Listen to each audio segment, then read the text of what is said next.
Isaac Sarason is a skilled hacker, formerly employed by British Telecom-Sprint. When his health failed, Isaac did the only thing he could think of. He ran. A burqa-wearing doctor known as Fatima took pity on Isaac and helped him make his way to the mysterious Star X line. At the end of all hope, they found the Star X line and the slim promise that the enigmatic beings behind the Star X could save Isaac from the implants which destroyed his life.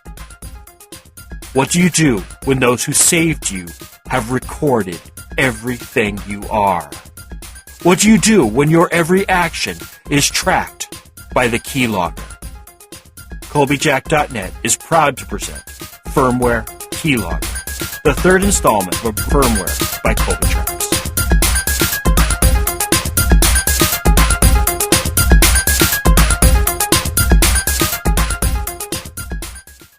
Episode 58 01-10-11 Samuel.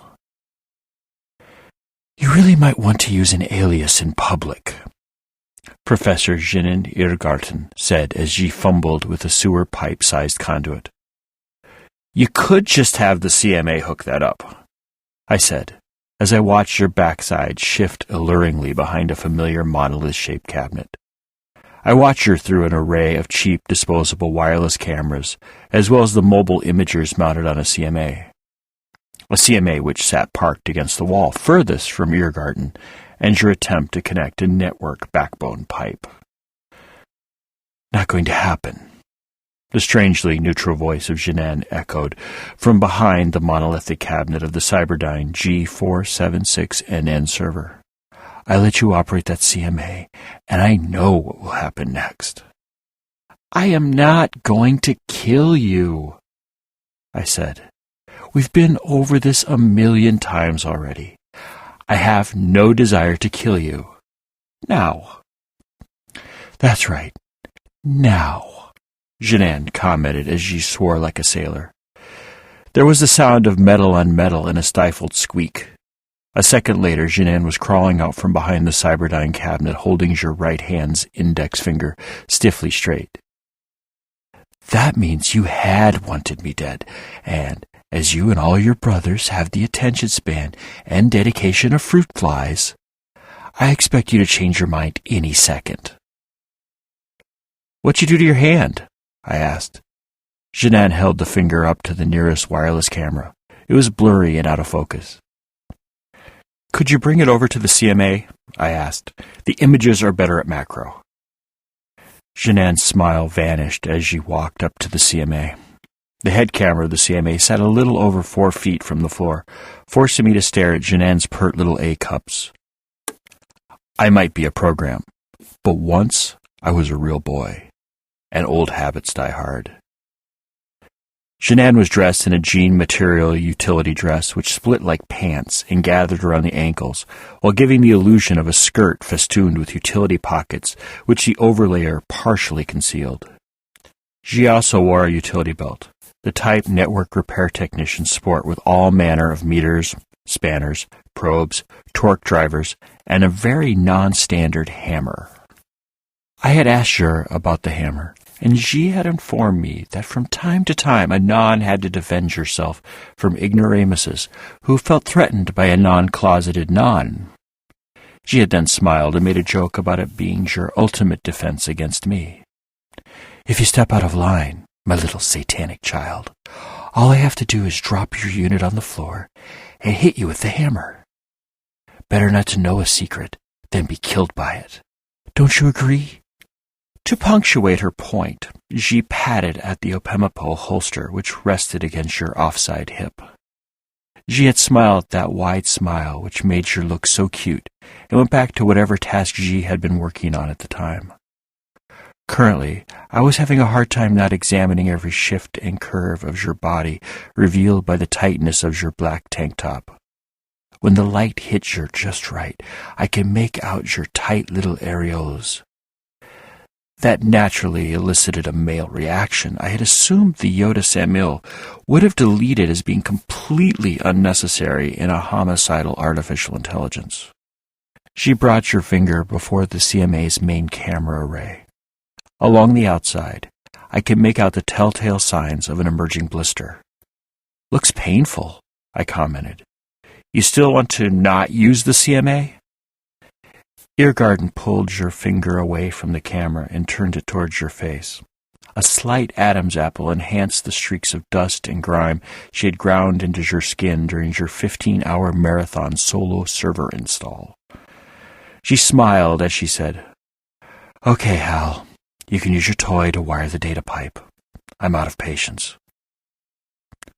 I nodded the head of the CMA and asked, "Who's Hal? You cheating on me?" She smiled as she stepped away from the CMA. I noticed how she positions herself as far from the CMA's area of expected operation as possible. Your right hand rested on the head of your hammer. Your left hand hovered over the strap on the Opemapo Null she wore in a holster against your side. "You are ignorant about your kind," Jinan said as I gave the CMA the instruction set, which would set it in motion to complete the connection Xi hadn't been able to do. "Well, you are quite ignorant about these CMAs," I teased back. We'd been going on like this ever since she had shown me that Xi wasn't the victim I had assumed she'd be. I know, Xi said. I noted that her eyes were solidly glued to the CMA's multi-tool-wielding hands. "The CMA is a semi-autonomous unit capable of installing a server complete with data and power hookups in a third of the time of a trained technician, with the focus on the semi part." As the CMA began stretching and shifting its components like some strange alien rodent attempting to find the last bit of cheese hidden behind a maze of grates, Jinan began to relax. "I also know that with the limited bandwidth you have access to, it is still possible for you to override the safety protocols and use the CMA in a manner guaranteed to create grievous bodily harm, if not death." Grievous bodily harm? Does that sound like something I would do? I asked as I shifted my attention from the CMA's task. It worked better without my oversight, as was expected, to the array of wirelessly networked cameras which ringed the room. I instantly noticed a reduction of video quality from the CMA. These cameras were the cheap, ubiquitous kind found wherever cheap disposable technology came from. The light in the Erzat server room was substandard, and the pixelation of the images I was forced to use while the CMA completed its tasks made me wish the CMA was done. The pixelation did no favors to Jinan's appearance, turning your working-class beauty into a shadow-streaked parody of itself. What I could gather from the cameras, though, was how your physiological state was completely determined by how long she thought it would take me to kill her. I know, it sounded insane. Did she really think Xi was ever safe while I was in the presence of the CMA and had an active wireless connection? The truth Xi didn't seem to acknowledge was that I had control of the CMA even when it was parked in the corner. I understood that Xi knew it was impossible for me to use the CMA's senses without being able to direct the machine. But I also knew Xi felt safest when the CMA was parked. I knew from experience that Xi never felt safe while the CMA was in operation. Xi understood it couldn't get to her while it was in another room or behind the server cabinet, but that didn't stop her from becoming agitated every time it jerked into action. The sound of whining torque drivers and the snippety-snip sound of fiber splicers filled the air. I dampened the sound inputs from the array of cheap cameras. Their inputs were overwhelmed by the installation noise. The CMA's microphones were of a higher quality and set to auto-cancel any noise the CMA was responsible for, thus rendering the room quiet and comfy. In addition to the microphones on the CMA and those embedded in the cheap wireless cameras, I also had access to the speakers and microphone on the Opemapo Null Jinan wore against your boyish hip, as well as Jinan's earwig. I turned down the Opemapo Null as it ruined my sonic image of the room, As far as the earwig was concerned, it was both a speaker as well as a bone-conducting microphone, and while it made Jinan sound a bit flatter than I liked, it also didn't conduct any outside noise unless Jinan was in direct contact with the surface. Even then, the noise came to me as a distant atmospheric echo of its former power. I received a notification from the CMA. Its estimated time of completion was 15 minutes away. "You should try to relax," I whispered in Jinan's ear. "It's going to take a quarter hour." "Relax? While Shaitan himself has control of a murder robot? I don't think so," Ji teased. "If you don't trust me, then why are we hooking the server into the main lines? Wouldn't it be safer to keep me locked away against your hip? Then I couldn't do much more than ogle at you from my little cameras," I teased. "Don't think I don't know what you are up to." Jinan relaxed. "Damn these cameras. I couldn't read your face." I didn't know whether Ji was serious or joking. The earwig had a tendency to destroy subtle inflections. "You told me yourself you were planning on playing me." "But that was before," I started. "Before what?" Ji asked. "Could you move into the light?" I asked. "I can't tell if you were frowning or smiling. All I'm getting is a pixelated smear where your lips should be." "Don't change the subject," Jinan said as she slid along the wall closer to the clamp lights, which seemed to cast more shadows than illumination across the concrete-walled room. "Is this better?" "Much better," I answered. "Do you really watch my lips?" Jinan asked with a smile. "Now, who is trying to change the subject?" I asked. Where she stood now, I could feel your infectious smile, see the glint in your eye, and make out the redness of your cheeks under the grime she'd accumulated setting up the Cyberdyne server. There was something about Jinan which spoke to the remnants of the physicality of Isaac. There was something about your figure which brought back memories of other women. I felt wrong. Jinan wasn't a woman, and yet she also wasn't a man. She was something in between. But that didn't make the simulated hormones which raged through my software any less real. I knew she was plumbed with both male and female bits. I knew she was different because of something released into the atmosphere around the Sloan neighborhood in Buffalo Prefecture almost half a century before. From the fact that changes to her anatomy were replicated in over 10,000 known cases, I felt it very unlikely that the change had been anything other than planned. Being planned, that excluded random chemicals released from the nearby Walden rail yards. It also led me to wonder about the ways the genetics of a people could be changed en masse without anyone realizing they had been changed. Jinan had files which included a number of different theories based on epigenetics, or the ways gene expression can be changed. It was too technical for me, but from the notes Jinan had made on the files, I had a feeling Ji had no such limitations.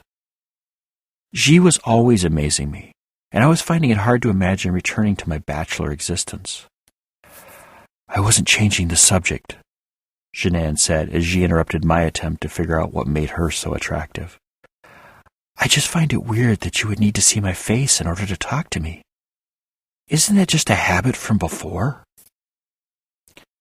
It was now my turn to play. "Before what?" I asked. Ji smiled your impish grin, which melted my heart, and answered, "When you were human, from when you were Isaac.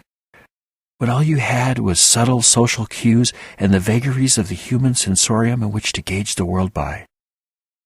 "Well," I started, "before you discount the vagaries of the human sensorium and the advantages of machine senses, it is important to understand that the best equipment for dealing with humans is other humans."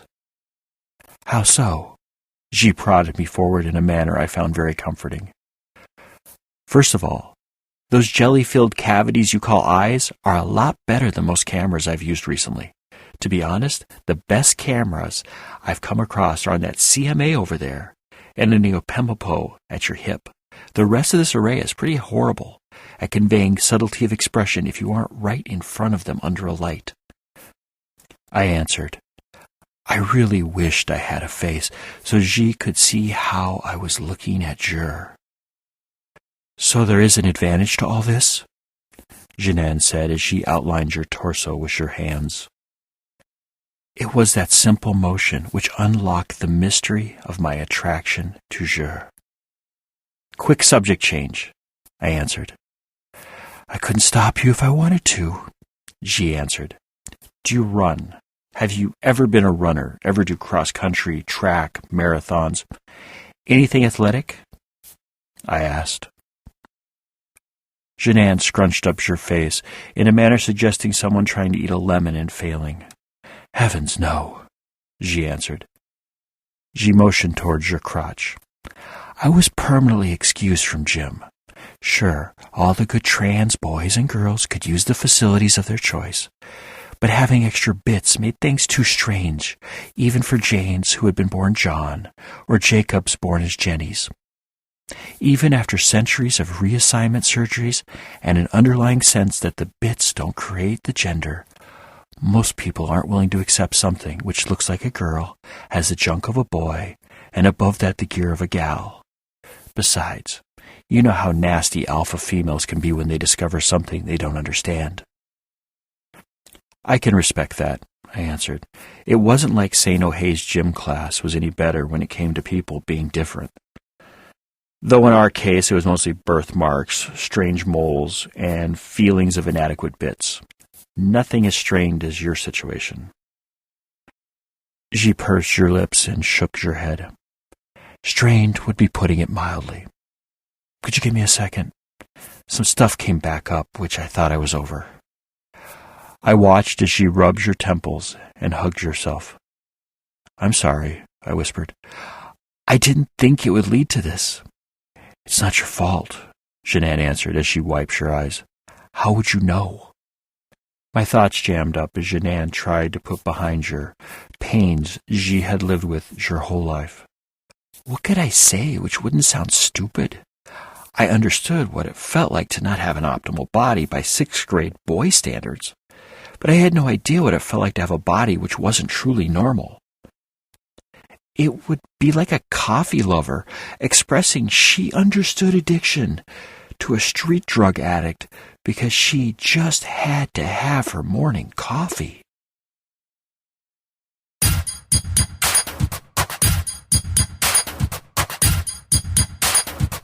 Firmware Keylogger begins where Firmware Proxy ends, which in turn followed on the heels of Firmware Hijacked. Firmware Hijacked, Proxy, and Keylogger are all available in ebook versions from our store at shop.Colbyjack.net, Amazon.com, BarnesandNoble.com, and Smashwords.com. Just search for Colbytrax. That's Colbytrax. I'm the only one. A complete audiobook version of both Firmware, Hijacked, Proxy, and soon Keylogger is available for download through our shop as well. If you don't need any stuff, but would like to support our work, drop on by Colbyjack.net and hit the pretty little donate button conveniently located on the right-hand side of the blog roll. Firmware Keylogger is released under a Creative Commons, non-commercial, attribution, share-alike license. Do what you want with it. Just don't sell it, and always tell people where it came from. If you received this from a friend and want more information about Colbyjack.net and our split personality website, just drop on over to Colbyjack.net and select either the audio or visual side. The audio side carries our podcast, while the visual side carries our writings. Whichever side catches your fancy is fine with us. We're of two minds about the whole thing anyway. I do mostly Twitter, so if you do the tweets and want to follow me, I'm Colbytrax. That's Colbytrax. Thank you once again. Remember to be fabulous and have a wonderful week.